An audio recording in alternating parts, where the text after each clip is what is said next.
Capítulo 2.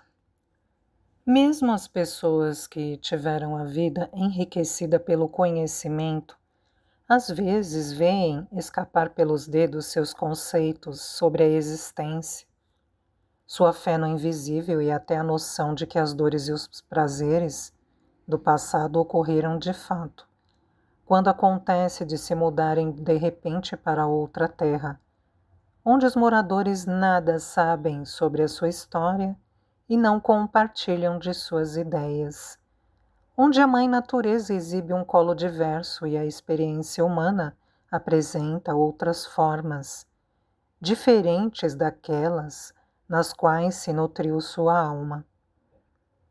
As mentes que se desprenderam do amor e da fé talvez busquem esse poder de ouvido que possui o exílio, pois nele o passado assume os ares de um sonho, porque todos os seus símbolos desapareceram, e o presente também é onírico, por não estar ligado a nenhuma lembrança. Mas, mesmo essas pessoas talvez tenham dificuldade em imaginar o que foi tal efeito num simples tecelão, como Silas Marner, quando este deixou seu povo e sua terra, e veio se estabelecer em Raveloe. Nada podia ser mais diferente de sua cidade natal, de onde se divisava a linha de montanhas, do que aquela região baixa de floresta densa, onde ele se sentia escondido até mesmo do paraíso, cercado por árvores e sebes. Nada havia em torno.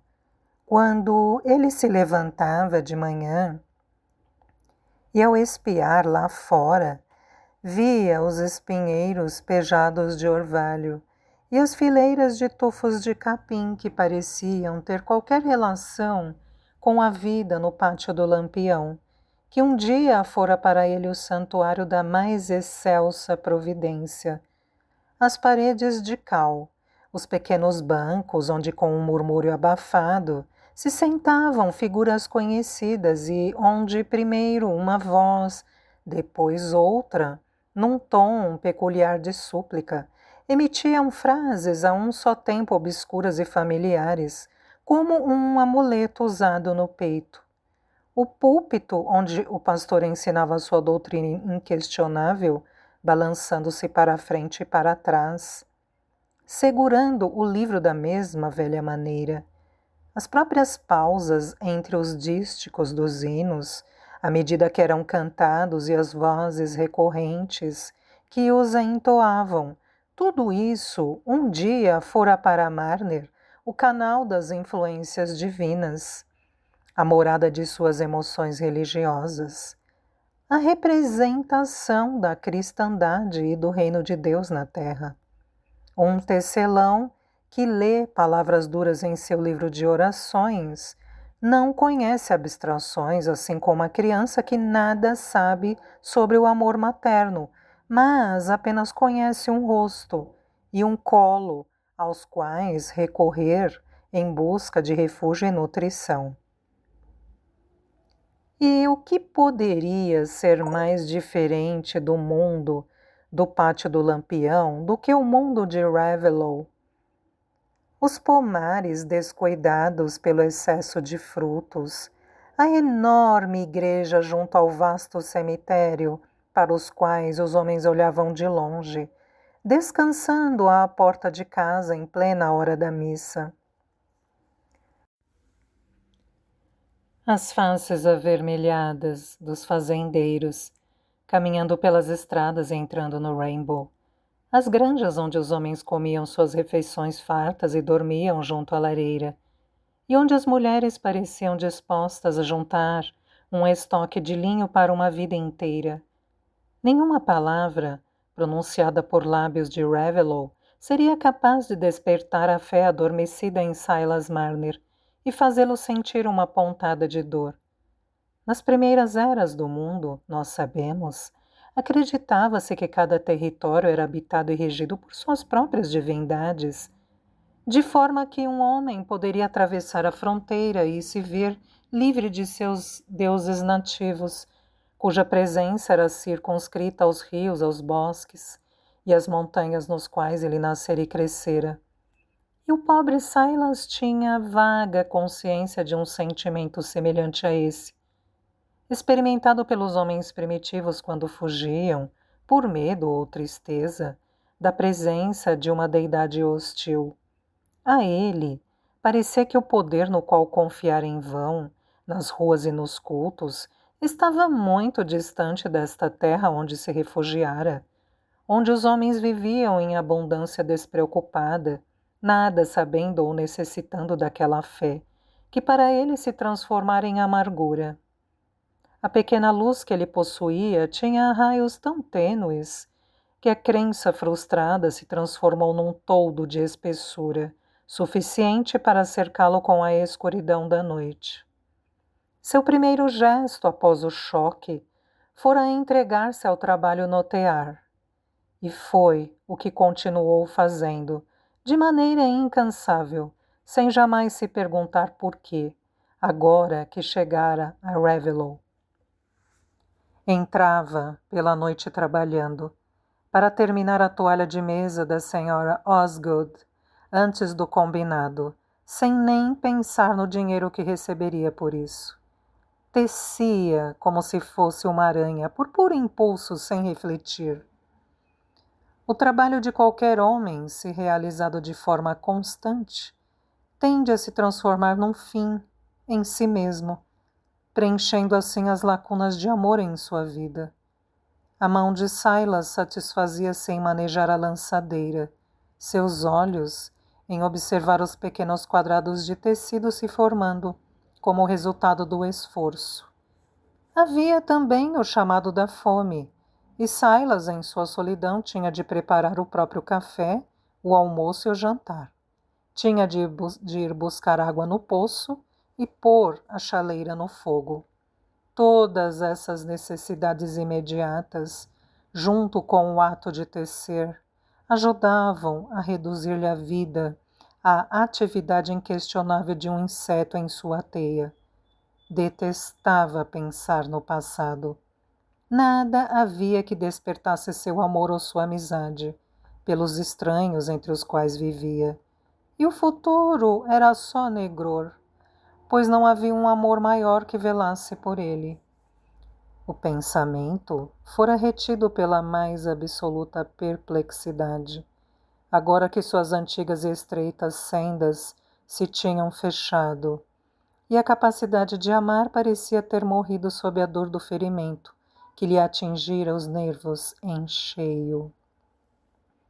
Mas, afinal, a toalha da senhora Osgood foi terminada e Silas recebeu por ela em ouro. Seus ganhos em sua terra natal, onde trabalhava para um negociante por atacado, eram mais modestos. Recebia por semana e boa parte do salário era gasto em atos caridosos. Agora, pela primeira vez na vida, Silas via 5 cintilantes guinéus serem depositados em sua mão. Ninguém esperava uma parte desse dinheiro, nem ele amava qualquer pessoa com quem pudesse dividi-lo. Mas o que significava o dinheiro para ele, que não enxergava nada além de dias intermináveis, tecendo e tecendo? Era desnecessário fazer tal pergunta, porque Silas gostou de se sentir as moedas, gostou de sentir as moedas na palma da mão, de observar-lhes as superfícies brilhantes que só a ele pertenciam. Era mais um elemento da vida, como o ato de tecer e de aplacar a fome, subsistindo de forma completamente independente da existência de fé e amor, da qual fora expelido. A mão do tecelão conhecera o toque do dinheiro ganho a custo antes, quando ele ainda era uma criança. Durante 20 anos, o dinheiro misterioso permanecera sendo para ele um símbolo do bem terreno, o objeto imediato da labuta. Não o amava muito naqueles anos em que cada centavo tinha para ele um propósito. Por que, então, amava o propósito em si? Mas agora que todo o propósito havia desaparecido, olhar e tocar o dinheiro com a sensação de ter alcançado um objetivo fizeram dele matéria profunda o suficiente para as sementes do desejo. E quando Silas caminhou para casa, atravessando os campos ao entardecer, tirou o dinheiro do bolso e pensou que no crepúsculo o ouro ficava ainda mais brilhante. Nesta época, aconteceu um incidente que pareceu abrir a possibilidade de se estabelecer uma amizade entre ele e seus vizinhos. Certo dia, levando um par de sapatos para consertar, Silas encontrou a mulher do sapateiro sentada junto ao fogo, sofrendo dos horríveis sintomas de edema e doença cardíaca, os mesmos que vira em sua própria mãe, como os primeiros sinais do mal que viria a matá-la. Diante daquela mistura de visão e lembrança, sentiu-se invadir por uma onda de compaixão. E pensando em como a mãe encontrar alívio numa simples infusão feita com dedaleira, prometeu a Sally Oates trazer-lhe algo que a faria melhorar, já que o médico não estava resolvendo. Nesse ofício de caridade, Silas sentiu pela primeira vez desde que chegara a Raveloe uma ligação entre o passado e o presente, o que poderia ter sido o começo de sua salvação daquela vida de inseto na qual mergulhara. Mas a doença de Sally Oates a elevara à condição de personagem muito importante e interessante entre seus vizinhos, e o fato de ter obtido alívio com a poção de Silas Marner se transformou em objeto de discussão geral. Quando o Dr. Kimball prescrevia um remédio, era natural que fizesse efeito, mas quando um tecelão surgido ninguém sabia de onde fazia maravilhas com uma garrafa contendo um líquido marrom, o caráter oculto do processo tornava-se evidente. Não se tinha notícia de nada parecido desde a morte da curandeira de Tarley, e ela vendia amuletos além de poções. Quando as crianças sofriam ataques, toda a gente ia procurá-la. Silas Marner, na certa, era alguém do tipo. Caso contrário, como podia saber o que fazer para acalmar a respiração de Sally Oates, se não via um palmo adiante do nariz? A curandeira conhecia rezas que dizia baixinho, para ninguém entender as palavras, e se amarrasse uma fita vermelha no polegar de uma criança enquanto rezava, ela não corria o risco de ter água na cabeça. Naquela época, havia mulheres em Raveloe que usavam um dos saquinhos da curandeira em torno do pescoço, e por isso nunca tinham tido um filho retardado como acontecera com Ann Coulter. Silas Marner podia muito bem fazer a mesma coisa e mais ainda. E agora estava explicado porque surgira ninguém sabia de onde, com aquele jeito engraçado. Mas Sally Oates devia ter cuidado e não contar nada ao doutor, porque com toda a certeza ele ia reclamar de Marner.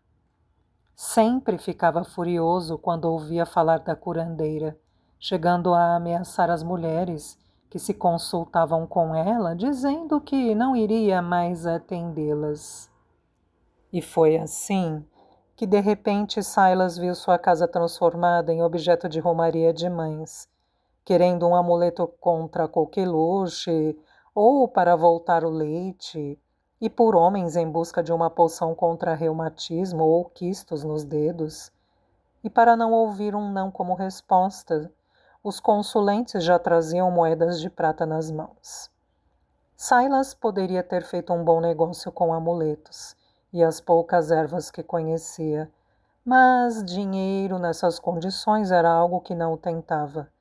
Jamais tivera o impulso de agir com falsidade e, por isso, mandava embora um freguês atrás do outro, cada vez mais irritado, porque as notícias de que era um curandeiro tinham chegado até mesmo a Tarley, e demorou muito tempo até que as pessoas parassem de vir de longe para procurá-lo. Mas a esperança de cura acabou se transformando em medo, pois ninguém acreditava quando ele dizia não conhecer amuleto nenhum, nem saber como curar nada, e quando, depois de tentar consultá-lo, homens e mulheres sofriam algum acidente ou tinham um novo ataque, botavam a culpa em Marner, em sua má vontade e seu olhar irritado. E foi assim que seu gesto de compaixão para com Sally Oates, o que lhe dera uma sensação transitória de irmandade, acabou por aumentar a repulsa que o separava de seus vizinhos, tornando seu isolamento ainda mais completo. Aos poucos, as moedas de ouro, prata e bronze foram se amontoando, enquanto Marner tirava cada vez menos para seu sustento, tentando solucionar a equação que lhe permitisse manter-se forte o suficiente para trabalhar durante 16 horas por dia, com o mínimo de gasto possível. Por acaso, os homens que se veem presos em solitárias não acabam encontrando o interesse em marcar a passagem do tempo, com traços de determinada extensão na parede, até que a soma desses traços, formando triângulos, se transforma num propósito que os domina por completo? E por acaso nós não nos distraímos durante esperas enfadonhas ou cansativas, repetindo algum movimento ou som, até que essa repetição se transforme em necessidade, que é o começo do hábito? Isso nos ajudará a entender como o amor pelo acúmulo de dinheiro pode virar uma paixão absorvente para homens que, mesmo depois de começarem a juntar seu tesouro, não imaginam nenhum propósito para ele. Marner queria que as pilhas de 10 formassem um quadrado e depois outro quadrado ainda maior. E cada novo guinéu, embora fosse uma satisfação em si, engedrava um novo desejo. Nesse estranho mundo, para ele transformado em mistério sem esperança, Marner poderia, se tivesse uma natureza menos intensa, concentrar-se apenas no acabamento de sua trama, ou de sua teia, enquanto tecia e tecia, para esquecer o mistério e tudo o mais que não fossem suas sensações mais imediatas. Mas o dinheiro passara a delimitar em períodos o ato de tecer, e além disso, não só aumentava de volume, como continuava em suas mãos. Ele começou a achar que o dinheiro o conhecia, como acontecia com o tear, e jamais teria trocado aquelas moedas que já tinham se tornado familiares por outras com faces estranhas. Marner as manuseava e contava até que ver sua forma e cor passou a ser para ele como matar a sede. Mas era apenas à noite, quando o trabalho estava terminado, que pegava as moedas para usufruir de sua companhia. Marner soltara alguns ladrilhos do chão do chalé, debaixo do tear, e cavara ali um buraco, onde colocar o pote de ferro contendo os guinéus e as moedas de prata. Assim que recolocava os ladrilhos no lugar, cobria-os com areia. Não que a ideia de ser roubado o atormentasse. Guardar dinheiro em casa era comum nas cidades do interior naquela época. Alguns velhos de Ravellow eram conhecidos por manter as economias consigo, provavelmente embaixo do colchão. Mas seus vizinhos rústicos, embora nem todos tão honestos quanto seus ancestrais dos tempos do rei Alfredo, não tinham imaginação suficiente para planejar um roubo. Como poderiam gastar o dinheiro em seu próprio vilarejo sem se trair? Seriam obrigados a fugir do lugar, aventura tão obscura e duvidosa quanto uma viagem de balão. Assim, ano após ano, Silas Marner viveu na solidão, vendo os guinéus se acumulando no pote de ferro, e sua vida se estreitando e endurecendo mais e mais, até se limitar a uma mera pulsação de desejo e satisfação que nada tinha a ver com qualquer outro ser humano. Sua existência foi reduzida às funções de tecer e poupar, sem que ele contemplasse um objetivo para o que fazia. O mesmo tipo de processo talvez já tenha sido adotado por homens mais sábios, depois que se afastaram da fé e do amor. Mas, no lugar do tear e do monte de moedas, esses homens se dedicaram a alguma pesquisa erudita, a um projeto engenhoso ou a uma teoria bem fundamentada. Estranhamente, o rosto e o corpo de Marner se encolheram e se curvaram, assumindo uma constante relação mecânica com os objetos de sua vida, de modo que ele dava a impressão de ser uma alça ou um tubo curvo, algo que não significa nada se não estiver acoplado àquilo de que faz parte.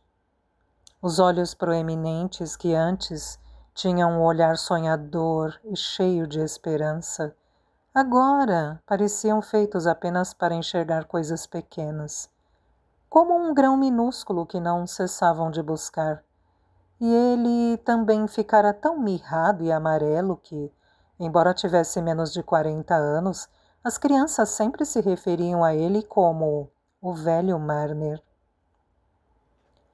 Contudo, mesmo nesse estado murcho, ocorreu um incidente que serviu para mostrar que seu manancial de afeição não estava totalmente seco.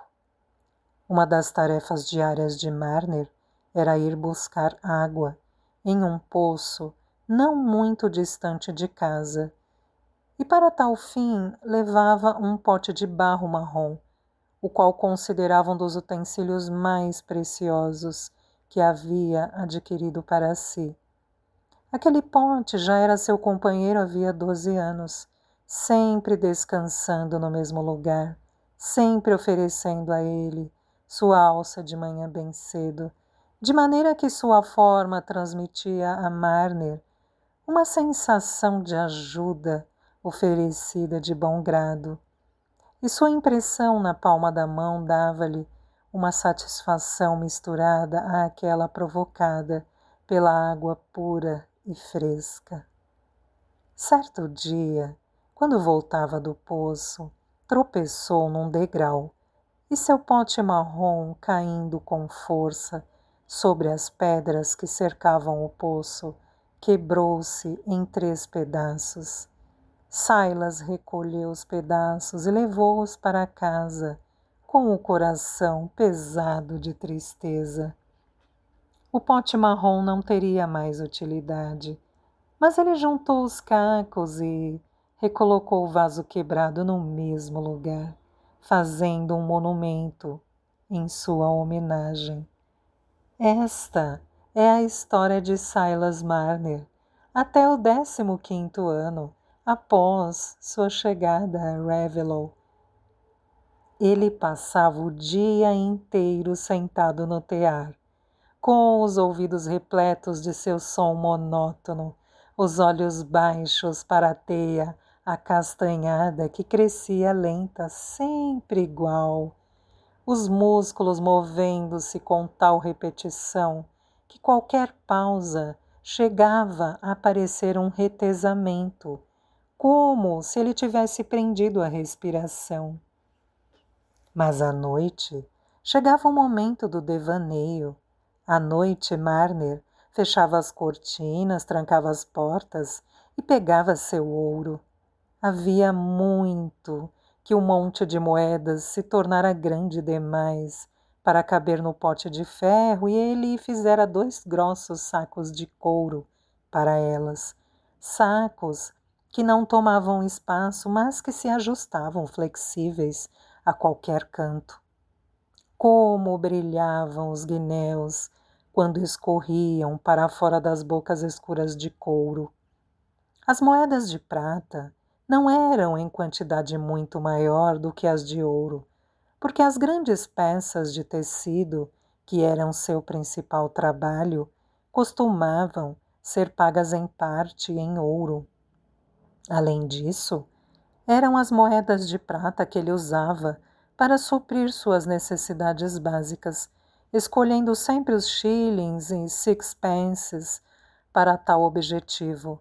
Marner gostava mais dos guinéus, mas seria incapaz de trocar as moedas de prata, as coroas e meias coroas que eram o fruto direto de seu trabalho. Amava a todas, espalhava-as em montes e neles mergulhava as mãos. Depois contava-as e as arrumava em pilhas regulares, sentindo o formato arredondado entre os dedos. Pensava com ternura nos guinéus, que estava prestes a ganhar com o tear, como se fossem crianças ainda por nascer. Imaginava-os surgindo devagar ao longo dos anos que viriam, ao longo da vida que se estendia à sua frente, com o fim ainda oculto por trás de infindáveis dias de tecelagem. Não admira que seu pensamento continuasse concentrado no tear e no dinheiro quando ele caminhava pelos campos e pelas estradas para entregar e levar para casa seu trabalho. Sendo assim, Marner jamais andava pelas beiradas das sebes e dos caminhos em busca das ervas que um dia lhe tinham sido familiares. Estas também pertenciam ao passado, do qual sua vida fora arrancada, como um riacho que tivesse deixado seu antigo leito, relvado, para se transformar num fio quase invisível, cortando não mais que uma ranhura no chão de barro. Mas na época do Natal daquele 15º ano, uma segunda grande mudança aconteceu na vida de Marner, fazendo com que sua história se mesclasse de forma singular à vida dos vizinhos.